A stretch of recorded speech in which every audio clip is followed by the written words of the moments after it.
નમસ્કાર મિત્રો, આજની વાતમાં આપનું સ્વાગત છે અને આજે વાત કરીશું ફરી એકવાર ગુજરાતમાં ચાલી રહેલા ખેડૂત આંદોલનની 15 દિવસ કરતાં વધુનો સમય થઈ ચૂક્યો છે અને હવે રાહ જોવાઈ રહી છે કે ક્યારે આ ખેડૂત આંદોલનનો અંત આવે. અંત કેમ નથી આવી રહ્યો, ક્યાં મામલો ફસાયો છે અને કેવી રીતે આનો અંત આવશે, આ સમગ્ર મામલા પર આજે વાત કરીશું. તમામ મુદ્દાઓ ઉપર, જે મુદ્દા ખેડૂતોના છે, ખેડૂતોના મુદ્દાઓ ઉપર ક્યાં પેચ ફસાયેલું છે, ક્યાં વાત અટકી છે. આજે કૃષિ મંત્રીએ પણ વાત કરી. કૃષિ મંત્રીએ કહ્યું ગુજરાત સરકારની કેબિનેટ હતી, કેબિનેટની અંદર પણ ચર્ચા થઈ. ક્યાં મુદ્દો ફસાયો, કયો મામલો અટક્યો છે અને કેવી રીતે આનું સોલ્યુશન આવશે, તેના ઉપર આજે સમગ્ર વાત કરવી છે.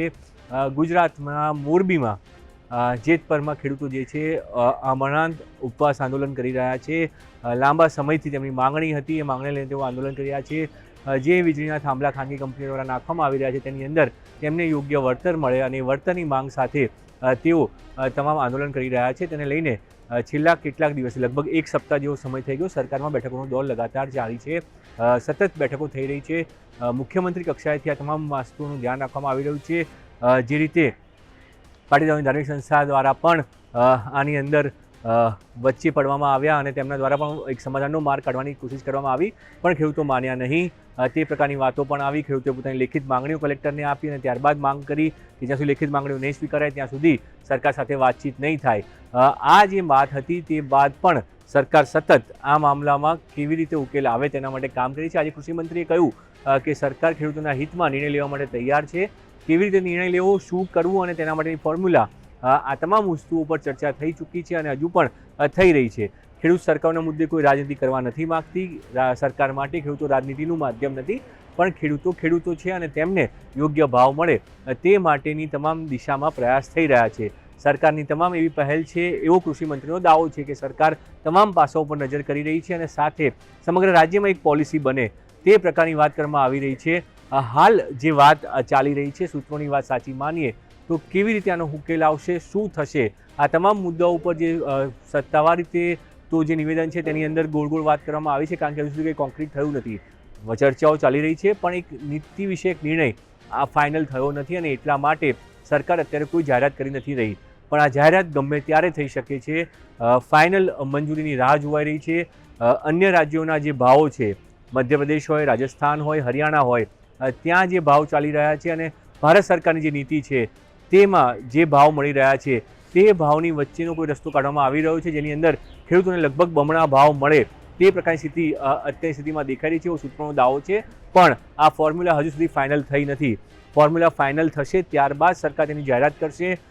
ઉપરથી મંજૂરીની પણ રાહ જોવાઈ રહી છે. કેન્દ્રીય મંજૂરી પણ આ મામલે લેવામાં આવશે, કારણ કે આ નીતિની અસર આખા દેશમાં થઈ શકશે. હવે જે ગુજરાત સરકાર જે નીતિ બનાવશે, જેમાં ખેડૂતોને આ પ્રકારની જે વીજળીના થાંભલા નાખવાવાળી જે સિસ્ટમ છે, જે પ્રક્રિયા છે, તેમાં તમામ ખેડૂતોને એક સમાન ભાવ મળે તે માટેનો નીતિ વિષયક નિર્ણય થવા જઈ રહ્યો છે. એટલા માટે કેન્દ્રની પણ મંજૂરી લેવામાં આવી હતી, જેથી કરીને આ પોલિસીથી બીજા રાજ્યોમાં કોઈ અસર ન થાય, કોઈ હર્ડલ ઊભું ન થાય. ક્યારે આ પોલિસી બનશે, ક્યારે આની જાહેરાત થશે, એ તમામ કોલ મુખ્યમંત્રી કક્ષાએથી લેવાનો છે. એટલે મુખ્યમંત્રીની સીધી નજર છે, પણ જે ફાઇનલ અપ્રુવલ છે તે અપ્રુવલ બાકી છે અને તેના બાદ આ મામલા ઉપર કોઈ મોટી જાહેરાત કરવામાં આવશે. અત્યારે તમામ જે વહીવટી પ્રક્રિયાઓ છે થઈ ચૂકી છે. ફોર્મ્યુલા નક્કી કરવામાં આવી ચૂક્યો છે, પણ એ ફોર્મ્યુલા કયો હશે? શું સીધા જંત્રીની સામે ભાવો આપવામાં આવશે કે પછી ખેડૂતો જે ભાવ માંગી રહ્યા છે તે ભાવ આપવામાં આવશે કે પછી DSCLનો જે ભાવ છે, જે દરેક કલેક્ટરના હાથમાં હોય છે, તેમના દ્વારા જે ભાવ નક્કી કરવામાં આવતો છે તે ભાવ આપવામાં આવશે કે પછી ભારત સરકારની ગાઈડલાઈન પ્રમાણે વચગાળાનો કોઈ રસ્તો કાઢવામાં આવે છે? કઈ ફોર્મ્યુલા હશે તેની જાહેરાત સત્તાવાર રીતે સરકાર કરશે અને આ જાહેરાતનો લાભ અત્યાર સુધી જે ખેડૂતોએ પોતે મંજૂરી આપી છે, જ્યાં કામ થઈ ચૂક્યું છે, તેમને પણ મળવાનો છે અને ભવિષ્યમાં જ્યાં આ વીજ પુલ નખાશે ત્યાં જે ખેડૂતો હશે તેમને પણ આ નિયમ લાગુ પડશે. આ પ્રકારની એક પોલિસી લઈને સરકાર આવી રહી છે. તેની જાહેરાત જે છે પ્રધાનમંત્રીના પ્રવાસ બાદ અથવા તો આગામી સપ્તાહે થાય તેવી શક્યતાઓ અત્યારે જોવામાં આવી રહી છે. ફોર્મ્યુલા નક્કી થઈ ગયા બાદ જેવી મંજૂરી થઈ જશે અને મંજૂરી બાદ સરકાર ગમે તે ઘડીએ તેની જાહેરાત કરી શકે છે. આજે કેબિનેટમાં પણ આ મુદ્દો ચર્ચાયો હતો, પણ જે કોન્ક્રીટ જે આખરી નિર્ણય છે એ મુખ્યમંત્રીએ કરવાનો છે, એ મુખ્યમંત્રી નિર્ણય કરે ત્યારબાદ આ ફોર્મ્યુલા સત્તાવાર જાહેરાત સરકાર દ્વારા પ્રેસ કોન્ફરન્સ બોલાવીને કરવામાં આવી શકે છે, તેવી વાત પણ આજે કૃષિમંત્રીએ કરી છે. જે મુખ્ય મુદ્દો છે, જ્યારે કૃષિમંત્રીને પૂછવામાં આવ્યું કે ખેડૂતો તો વાતચીત માટે આવ્યા નથી તો કેવી રીતે સરકાર જાહેરાત કરશે, તો સરકાર માટે અત્યારે અવઢવ એ પણ છે કે જે લોકો આંદોલન કરી રહ્યા છે તે ખેડૂતો સરકાર સાથે વાત કરવા માટે નથી આવ્યા.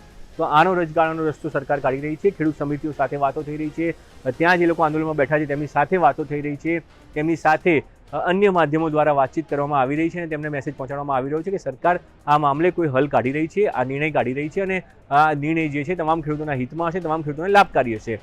તો તે મુદ્દા ઉપર સરકારનું અત્યારે કામ ચાલી રહ્યું છે. સરકાર સીધી રીતે નિર્ણય કરવા જઈ રહી છે અને નિર્ણય વ્યાપક હશે, તમામ લોકોના હિતમાં હશે, તે પ્રકારની વાત પણ સૂત્રો કહી રહ્યા છે. જે મામલો ફસાયો છે કે ખેડૂતો જે આંદોલનમાં બેઠા છે તેમાંથી કોઈ વાત કરવા આવ્યું નથી. કલેક્ટર દ્વારા કહેણ પણ મોકલવામાં આવ્યું, વારંવાર વાતચીત કરવામાં આવી છે, ધાર્મિક સંસ્થાઓ દ્વારા પણ એ કહેણ મોકલવામાં આવ્યું છે અને સરકાર સતત એ પ્રયાસ કરી રહી છે કે આ જે આગેવાનો બેઠા છે આંદોલન ઉપર તેમના સુધી વાત પહોંચે અને તેમની જે છે તે હા મળે, તેમની અનુમતિ મળી જાય, જેથી કરીને એક મોટું ચિત્ર ફક્ત મોરબી પૂરતું નહીં, આ તમામ ખેડૂતોના હિતમાં આ નિર્ણય લેવાય તે પ્રકારનો એક વ્યાપક નિર્ણય સરકાર કરવા જઈ રહી છે. અને એટલા માટે એક સપ્તાહથી આ મનોમંથન ચાલી રહ્યું હતું. પહેલાં ખેડૂતોને મનાવવાની કોશિશ થઈ કે જે આંદોલન બેઠા છે તેમને મનાવવામાં આવે અને તેમને આ લાભ વિશે સમજાવવામાં આવે, જેથી કરીને તેઓ જે માંગણી કરી રહ્યા છે તે માંગણી કેવી રીતે યોગ્ય નથી, તે જે ભાવ માગી રહ્યા છે એ ભાવ સરકાર ક્યારેય આપી શકે તેમ નથી.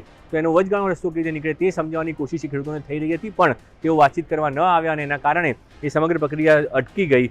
હવે આગામી દિવસોમાં સરકાર એ પ્રકારની પ્રક્રિયા કરી રહી છે કે જેથી કરીને અત્યારે જે ખેડૂતો બેઠા છે તેમને જે ભાવ મળે તે જ ભાવ જે ખેડૂતોએ જમીન આપી દીધી છે ઓછા ભાવે તેમને પણ મળે અને ભવિષ્યમાં જે જમીનનો ઉપયોગ લેવાનો છે તેમને પણ આ જ ભાવ મળે તે પ્રકારનો એક રસ્તો કાઢવામાં આવી રહ્યો છે. સમગ્ર રાજ્યમાં એક દરે તમામ ખેડૂતોને લાભ મળે અને ખેડૂતોને ક્યાંય અન્યાય થયો છે તે પ્રકારની વાત ન રહે તેવું એક ફોર્મ્યુલા નક્કી કરવામાં આવી રહી છે અને આ ફોર્મ્યુલા નક્કી થતાની સાથે તેની જાહેરાત કરવામાં આવશે આ સપ્તાહના અંતમાં, તો અથવા આગામી સપ્તાહમાં ઝડપથી આનો અંત આવી જાય તે પ્રકારની શક્યતાઓ દેખાઈ રહી છે. પણ મુખ્યમંત્રી કક્ષાએથી આ નિર્ણય કરવામાં આવશે. મુખ્યમંત્રી જેવી ફાઇલ ક્લિયર કરશે અને નિર્ણય કરશે સત્તાવાર રીતે આની જાહેરાત કરવામાં આવશે. કઈ ફોર્મ્યુલા હશે, કેવી રીતે આનો અંત આવશે, શું જે આંદોલન કરી રહ્યા છે એ ખેડૂતો આનાથી માનશે, આ તમામ સવાલોના જવાબ તો એક વખત સત્તા જાહેરાત કરે ત્યારબાદ થશે. પણ અત્યારે એ વાત ચોક્કસ છે કે સરકારે તૈયારી કરી લીધી છે અને સરકાર ટૂંક સમયમાં આની જાહેરાત કરવા જઈ રહી છે, જેની અંદર ખેડૂતોને વળતર આપવામાં આવશે અને યોગ્ય વળતર મળે તે પ્રકારનો પણ પ્રયાસ થઈ રહ્યો છે. આજની વાતમાં અત્યારે બસ આટલું. સમાચાર જોતા રહો ગુજરાત.